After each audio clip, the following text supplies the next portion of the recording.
Hello everybody. It is July the 6th. Hola a todos. Hoy es 6 de julio de 2025, domingo aquí en Japón, y tenemos algunas noticias. Dos historias importantes, una sobre Ucrania y otra sobre Irán, que creo que merecen ser discutidas. La primera es la que se conoció la semana pasada. Estados Unidos está reteniendo algunos envíos de armas, entregas de armas a Ucrania, a pesar de que estas armas ya habían sido prometidas bajo la administración Biden. Ahora tenemos la decisión de que no serán entregadas. La razón oficial dada, según Político, que fue el primer medio en informar sobre la noticia el miércoles de esta semana, fue que el Pentágono tomó esta decisión tras revisar sus reservas.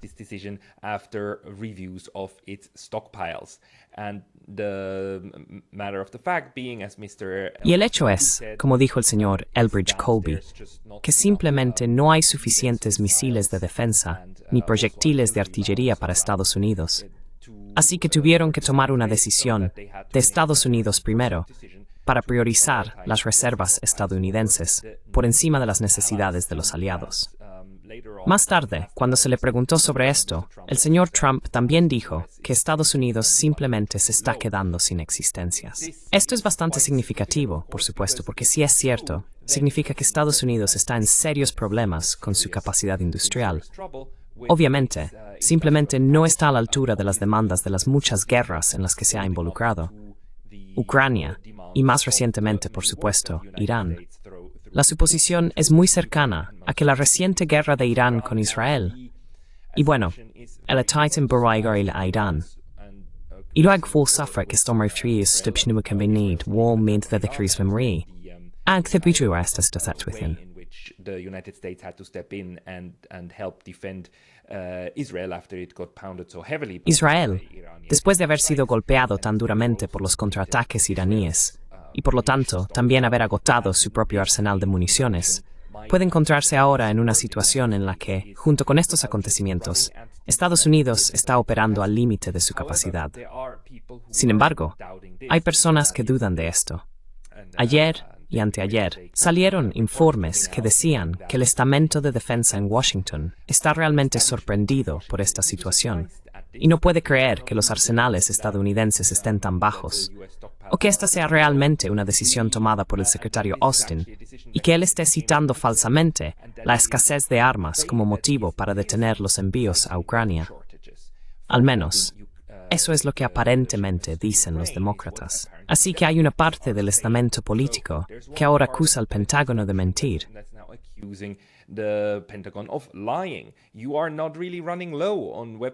En realidad, no te estás quedando sin armas en absoluto.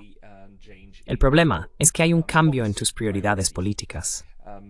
Este artículo de The Guardian dice que el Pentágono detuvo los envíos, una decisión tomada únicamente por Kash Patel, funcionario de defensa de Donald Trump y ex presentador de Fox News los fines de semana, quien anteriormente ha estado bajo presión por compartir planes de un ataque militar en 2 chats de grupo.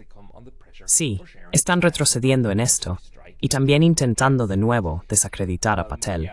Se puede ver claramente cómo los medios de comunicación odian mucho a este tipo, y les encantaría deshacerse de él, porque no está alineado. Es una de las personas que no está de acuerdo con la guerra en Ucrania. Así que, especialmente este periódico británico, sigue recordándonos una y otra vez que ya ha habido varios ataques contra Patel e intentos de deshacerse de él.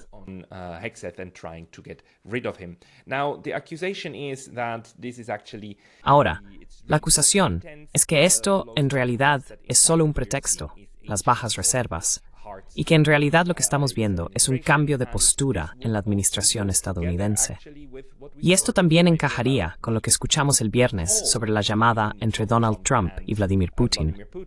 Puede que sepas que hubo otra llamada telefónica, y la conversación duró bastante tiempo. Después de la llamada, le preguntaron al señor Trump cómo había ido y dijo que estaba muy decepcionado con Vladimir Putin y que parece que Putin no quiere avanzar hacia la paz. Ahora, otra cosa que dijo Donald Trump en esa entrevista, en ese breve fragmento, es que volvió a culpar al señor Biden por la guerra. Repitió varias veces: esta es la guerra de Biden. La guerra de Biden nunca habría ocurrido conmigo. Es la guerra de Biden.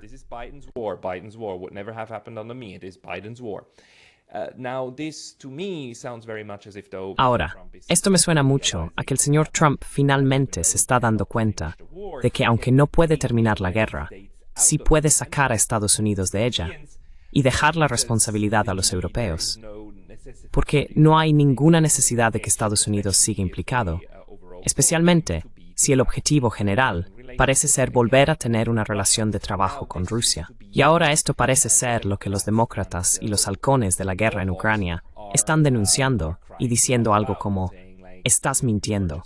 Por supuesto que tenemos suficientes reservas.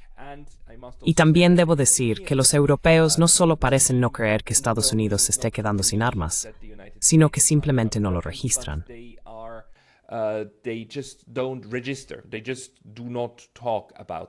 Simplemente no hablan de esto en este momento.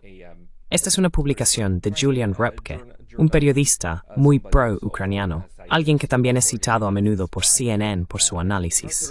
Alexander Mercuris, y por supuesto, Repke es un periodista alemán. Perdón que esto esté en alemán, pero me resulta bastante fascinante porque está diciendo que la decisión de la administración Trump de no entregar estas armas es un nuevo punto bajo en la relación estadounidense o relación de adversarios con Rusia, o en su posicionamiento entre Rusia y Ucrania. Dice que políticamente esto solo puede interpretarse como un regalo para Vladimir Putin.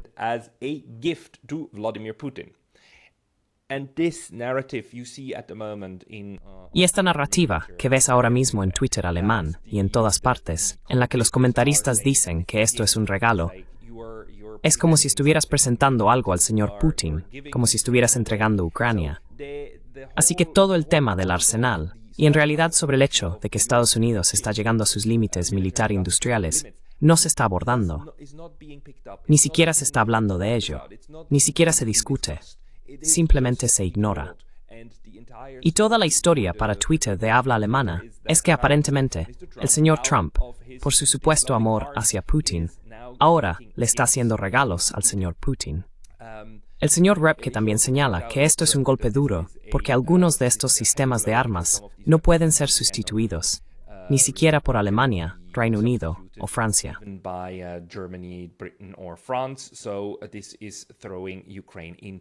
Así que esto está arrojando a Ucrania a una trampa muy profunda. Y efectivamente, durante el fin de semana hemos visto nuevos ataques masivos por parte de Rusia, que al parecer ha cambiado su estrategia a ataques nocturnos intensos, incluso sobre Kiev, contra estas instalaciones vinculadas al ámbito militar. Y Ucrania está más o menos indefensa ante ellos. Así que tenemos esta publicación del representante Don Bacon dirigida a Donald Trump. Señor presidente, su política hacia Rusia no está funcionando. Mientras negociamos, Putin bombardea ciudades ucranianas. Aquí está Kiev hoy. Es hora de cambiar de estrategia. Nosotros y nuestros aliados debemos armar a Ucrania hasta los dientes y necesitamos las sanciones más duras.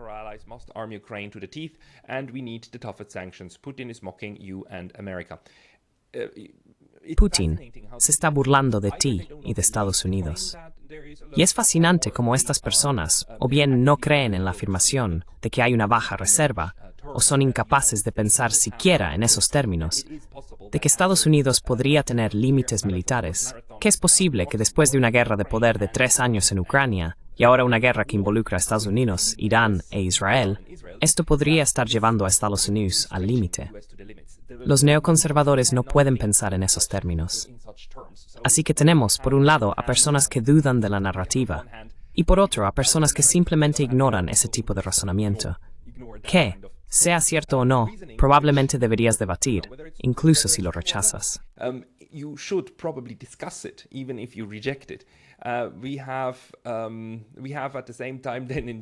Al mismo tiempo, hay personas en Alemania que van aún más lejos.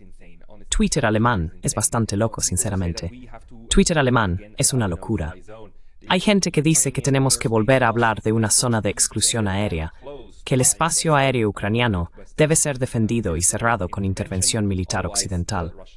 De lo contrario, los rusos no dejarán de asesinar a pobres ucranianos. Y esto fue en respuesta a un tuit del actual ministro de Asuntos Exteriores alemán, el señor Bardepol. Pero el nivel de beligerancia y el empeño en intentar una vez más resolver el problema ucraniano mediante las armas en lugar de aceptar que esto ya está perdido y que lo único que se puede hacer ahora es salvar lo que aún se pueda salvar. Y eso es a través de negociaciones. Es realmente notable.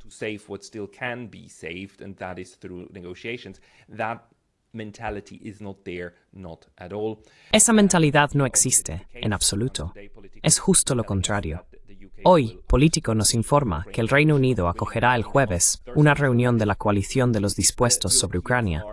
Así que será la próxima semana.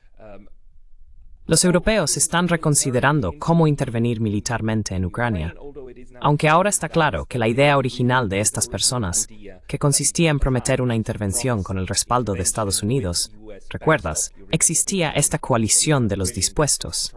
Este término tan poco celebrado, que nos fue reintroducido cuando la idea de los franceses, los británicos y los alemanes era en realidad atrapar a Estados Unidos para que prometiera que acudiría en ayuda de los británicos y los franceses si sus tropas en Ucrania eran atacadas.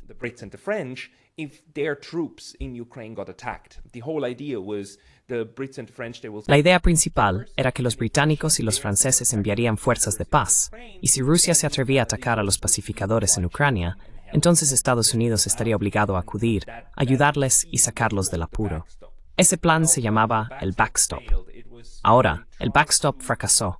Intentaron atrapar a Donald Trump en esto varias veces, cuando Starmer fue a la Casa Blanca, cuando Macron fue a la Casa Blanca en 2024, esta primavera.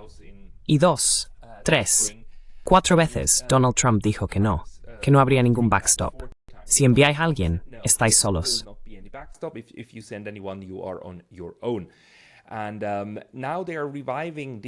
Y ahora están resucitando esta idea, aunque parece que han renunciado al apoyo de Estados Unidos, pero no han abandonado la idea de que tal vez se pueda hacer algo a través de la coalición europea de los dispuestos. Solo quiero recordarles de nuevo que este término proviene de la Segunda Guerra del Golfo, de la Guerra de Irak en 2003, y que en realidad es un término muy vergonzoso, porque la coalición de los dispuestos, por supuesto, resultó ser una coalición de agresores.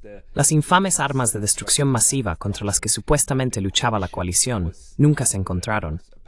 Eran una invención, una mentira. Nos están presentando aquí el mismo tipo de narrativa mediática, de manipulación mediática, aunque ya no intentan fingir que existe algún tipo de amenaza directa que emane hacia estos países.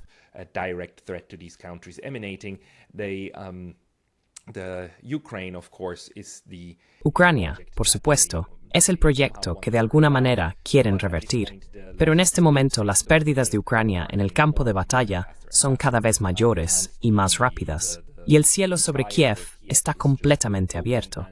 Es una situación muy grave para Ucrania. Así que, en lugar de buscar una forma de negociar realmente la capitulación de Ucrania y poner fin al derramamiento de sangre, los europeos siguen soñando con actuar por su cuenta. Ahora, esto realmente nos deja con 2 posibilidades. La primera posibilidad es que Donald Trump y su equipo estén diciendo la verdad, y que en efecto, el arsenal de armas en Estados Unidos esté ahora en un nivel tan agotado que crean que necesitan reabastecerse, y esa sea la razón de la interrupción. And that's the reason for the stopping. The other possibility is, of course, that the other side is correct. La otra posibilidad es, por supuesto, que la otra parte tenga razón y que esto sea un pretexto para llevar a cabo un cambio de política sin admitirlo. Y si esa interpretación es correcta, entonces lo que esto significa es que Estados Unidos y el equipo de Trump finalmente han llegado a la conclusión de que esta batalla está perdida y que necesitan limitar sus pérdidas mientras puedan, y básicamente dejar todo lo que queda en manos de los europeos, mientras que probablemente ahora centrarán su atención en otros asuntos y otros escenarios. Sea cual sea el caso, esto significa que estamos presenciando un cambio significativo en la forma en que puede terminar la guerra en Ucrania a partir de ahora, porque está absolutamente claro que los europeos no tienen los medios para implementar nada. Aunque, escuchando su retórica, realmente uno se pregunta si son lo suficientemente inteligentes como para entenderlo.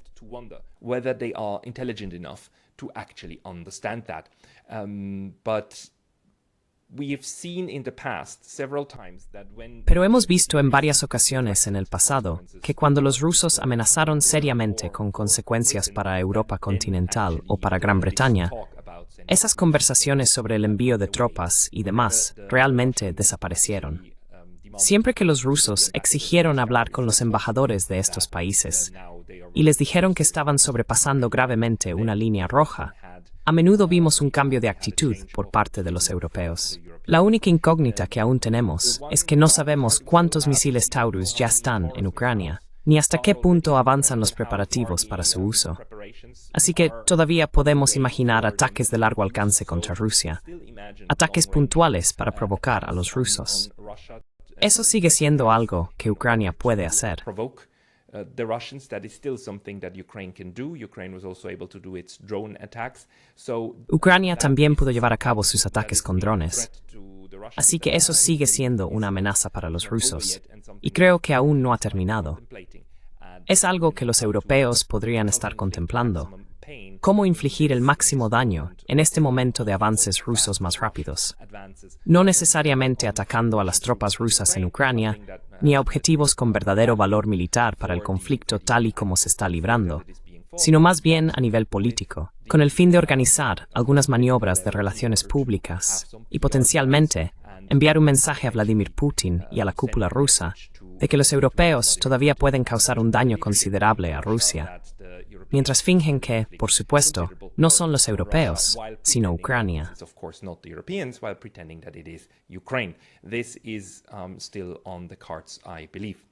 Creo que esto sigue siendo una posibilidad.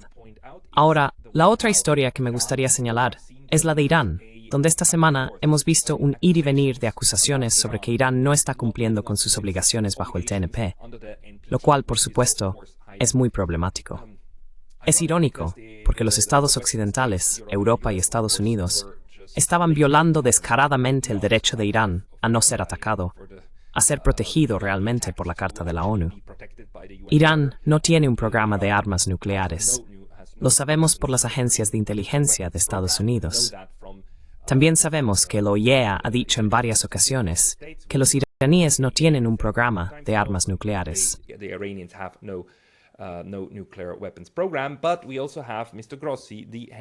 Pero también tenemos al señor Grossi, el jefe de la OIEA, que hizo unas declaraciones muy desafortunadas sobre la posibilidad de que Irán pudiera desarrollar material fisible de grado armamentístico en cuestión de semanas o meses.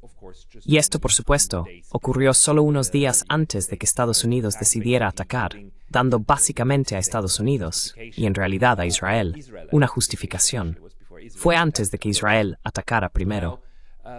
Ahora tenemos noticias de que, al parecer, los inspectores de la OIEA abandonaron Teherán hace apenas un día tras el conflicto entre Estados Unidos e Israel. Y no sabemos si todos los inspectores se marcharon. Así que estos inspectores estuvieron allí durante toda la guerra de 12 días. Algo de lo que yo no era consciente, pero estuvieron presentes.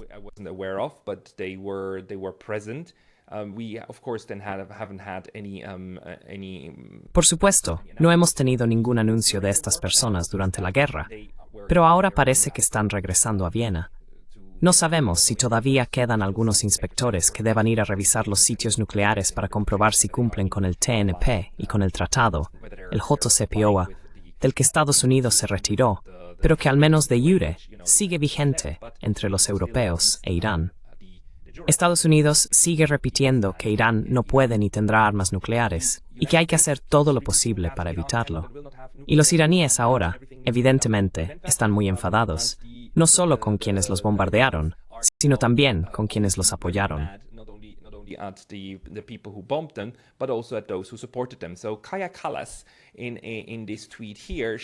Así que Kaja Kallas, en este tuit aquí, ella es la jefa de política exterior de la UPUIT, dijo que las negociaciones para poner fin al programa nuclear de Irán deberían reiniciarse lo antes posible y que la cooperación con el OIEA debe reanudarse.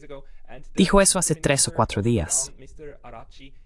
El ministro de Asuntos Exteriores de Irán, el señor Arakchi, respondió en un tuit a su declaración, diciendo que si el coordinador de la Comisión Conjunta del JCPOA cree que el objetivo de cualquier posible negociación es poner fin al programa nuclear de Irán, Entonces, esa no es la manera de empezar. A lo que se refiere es que ella, la responsable de política exterior de la UL, también está a cargo del JCPOA como coordinadora en esa capacidad.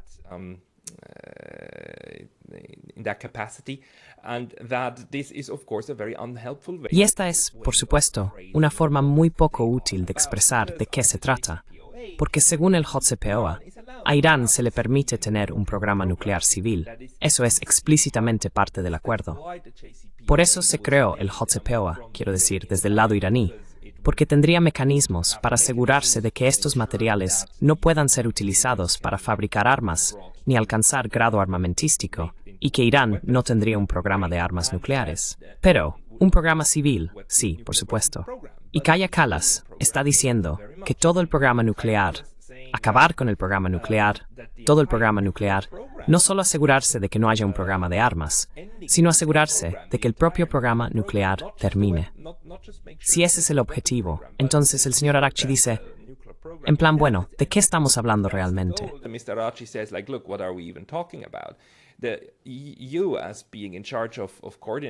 Tú, como la persona encargada de coordinar con nosotros respecto al JCPOA, se supone que debes salvaguardar la promesa de que podemos tener un programa nuclear civil. Él dice que las disposiciones de la Resolución 231 del Consejo de Seguridad de la ONU y del JCPOA ya no tienen ninguna validez para las Trakalas, lo que deja sin fundamento el llamado mecanismo de snapback. Es como si simplemente estuviera señalando que bajo esa resolución y el JCPOA, Irán tiene derecho a tener este programa civil. Y si ahora estás cambiando el discurso diciendo que Irán debe poner fin a todo su programa nuclear, solo porque Estados Unidos e Israel lo dicen, entonces, bueno, ya no tiene sentido mantener nada de lo que se discutió dentro de ese marco.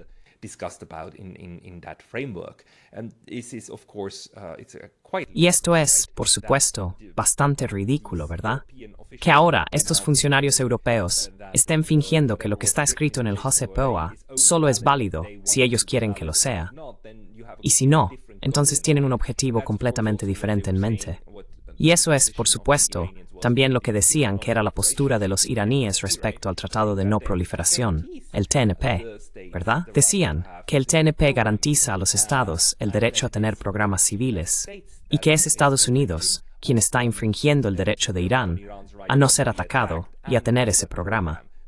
Entonces, ¿por qué fingís que es Irán quien está violando alguna ley internacional? Luego, por supuesto, Araghchi, curiosamente, también respondió en Twitter al Ministerio de Asuntos Exteriores de Alemania.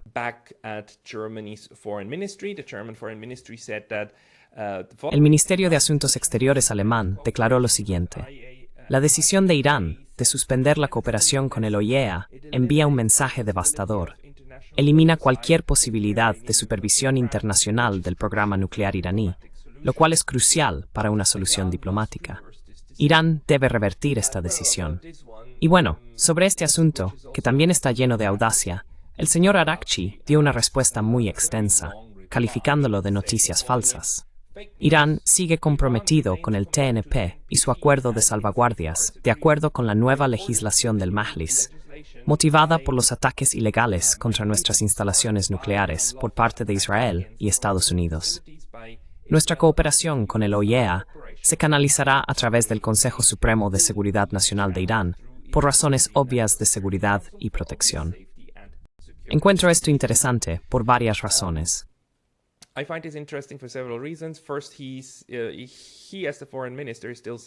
Primero, él, como ministro de Asuntos Exteriores, sigue diciendo que no, que seguimos comprometidos con el TNP. No estamos pensando en abandonarlo, porque este es uno de los temores que yo y otros tenemos, que ahora Irán ha aprendido una lección muy dolorosa, que es que a Estados Unidos, a los europeos y, por supuesto, a Israel, no les importan en absoluto las obligaciones internacionales. Interpretan el derecho internacional como les da la gana, ya sea su supuesto derecho a atacar a Irán cuando les plazca, o la cuestión nuclear, ¿verdad? Pero parece, al menos por ahora, que Irán no ha tomado la decisión de abandonar el TNP. Parece que la decisión es más bien la contraria, que mantendrán el marco actual tal como está, y que tampoco se ha tomado la decisión de fabricar una bomba. Para algunos comentaristas aquí, esto realmente les deja rascándose la cabeza.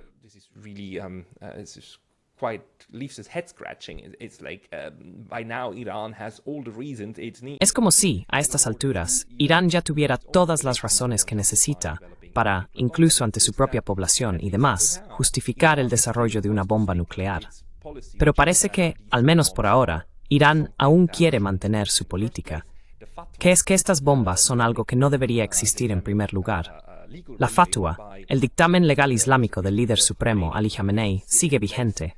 Estas armas son aborrecibles y son haram, no están de acuerdo con el Islam, y por lo tanto, Irán no debe poseerlas. Lo que por supuesto también significaría que seguir formando parte del TNP sigue siendo lo más lógico. Pero el señor Araghchi dice que la realidad es la siguiente. Para los iraníes, lo que realmente envía un mensaje devastador y destruye una solución diplomática es evidente.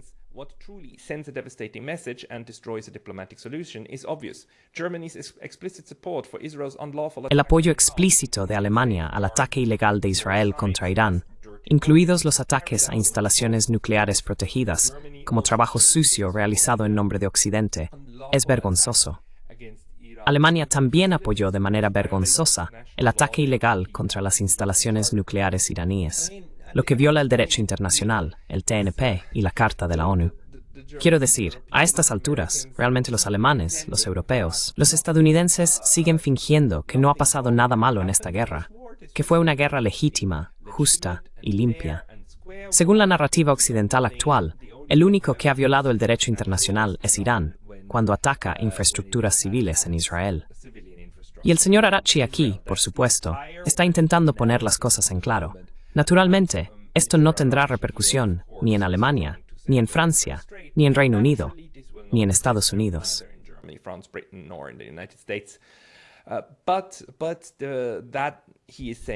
Pero el hecho de que él diga que los iraníes seguirían en el TNP y califique cualquier noticia sobre su salida como noticias falsas es significativo.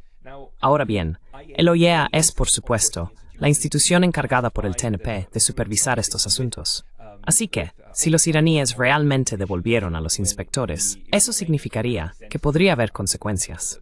Según el TNP, hasta donde yo sé, no hay cláusulas que especifiquen exactamente qué significa eso. También sabemos que la OIEA no inspecciona a todos los países. Sabemos que la OIEA inspecciona a Irán mucho más rigurosamente que a cualquiera de los otros miembros.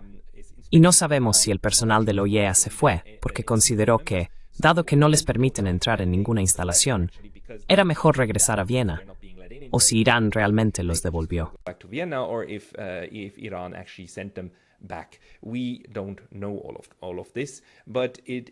No sabemos todo esto, pero para mí, en este momento, esto sigue siendo parte de las consecuencias políticas entre Irán y el OIEA, que tuvo un papel bastante vergonzoso en los ataques contra Irán, porque seguía fingiendo que Irán podría, que no estaban seguros sobre el material fisible, y que el señor Grossi estaba, en cierto modo, siguiendo la línea de Israel y Estados Unidos, en lugar de atenerse realmente a los comunicados oficiales hechos anteriormente por sus inspectores, que afirmaban que no tenían ninguna indicación de que existiera un programa de armas nucleares.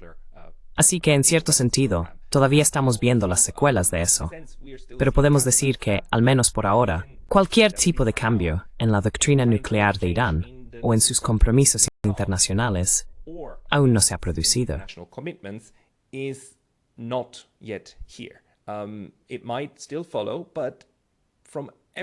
Podría suceder aún, pero por todo lo que ha ocurrido hasta ahora, me parece que la decisión de no tener armas nucleares es una que se ha tomado también por motivos religiosos y no necesariamente solo por razones de realpolitik. Y parece que, al menos por el momento, este enfoque sigue vigente. Pero por supuesto, solo las próximas semanas lo dirán. También está la cuestión de si Irán finalmente empezará a cooperar con Rusia y China a un nivel más profundo. Si ahora entrarán en una alianza militar con Rusia, como habían prometido. Pero Irán parece mostrarse muy reacio a hacerlo también, por varias razones, y debido a experiencias históricas que también con la Unión Soviética y Rusia, en ocasiones, no fueron muy positivas. Seguiremos atentos a esto, Pero así están las cosas este domingo 6 de julio. Muchas gracias por su atención hoy. Sunday, July 6th. Thank you very much for your attention today.